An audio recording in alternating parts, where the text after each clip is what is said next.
Nessun nuovo caso si è registrato nella nostra provincia, secondo il report giornaliero inviato dall'ASP, fermi a 112 casi su 2.964 tamponi effettuati, stabili ricoverati negli ospedali 11, quelli dismessi da strutture sanitarie esterne 4, mentre diminuiscono quelli posti in quarantena, passando da 67 a 60. I soggetti guariti aumentano rispetto a ieri di 7 unità, portandosi in totale a 237, nessun nuovo deceduto. I dati regionali forniti dall'assessorato alla sanità danno nell'isola solo 46 nuovi casi di persone infette da Covid-19, aumentano i guariti di 12 unità e quelli deceduti ieri di 3. Per l'assessorato alla sanità della regione siciliana, la provincia di Agrigento non registra nessun nuovo caso, attestandosi a 129. Catania è sempre la provincia con più casi, in aumento di 7 unità, portandosi a un totale di 607 e resta attualmente il capoluogo principale. Messina 7 casi in più, va a 377, Palermo 5 in più, va a 335, Enna più 5, portandosi a 304, Caltanissetta 114, 1 in meno, Trapani stabile a 113, Siracusa 1 in più, 101, Ragusa nessun caso e resta fermo con 59.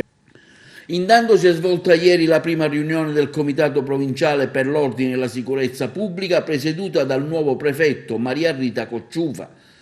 Il prefetto ha voluto richiamare il contenuto della recente direttiva del Ministro dell'Interno dello scorso 10 aprile e della successiva circolare del 14, sottolineando la necessità anche in chiave preventiva di un monitoraggio costante, anche in questa provincia, sui fenomeni di disagio sociale ed economico connessi all'emergenza in corso, evidenziando il ruolo imprescindibile a presidio della legalità riconosciuto alle forze dell'ordine e agli enti locali.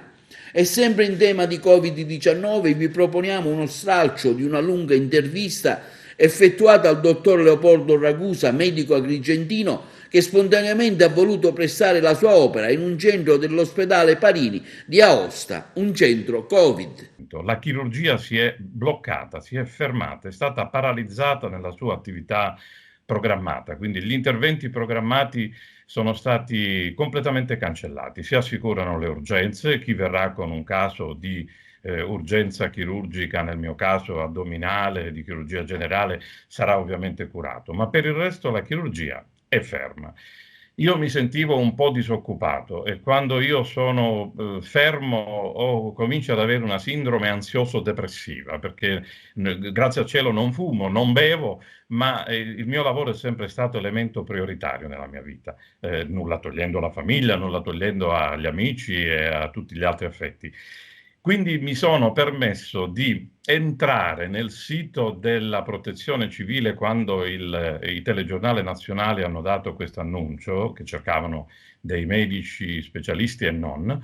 Sono entrato, ho fatto una breve carrellata di quelle che erano le mansioni, di quelle che erano le esigenze.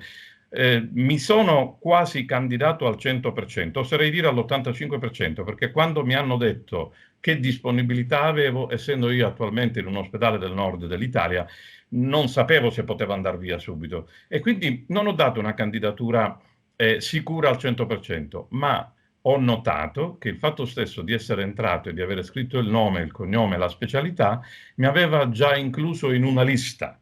E l'indomani mi hanno chiamato.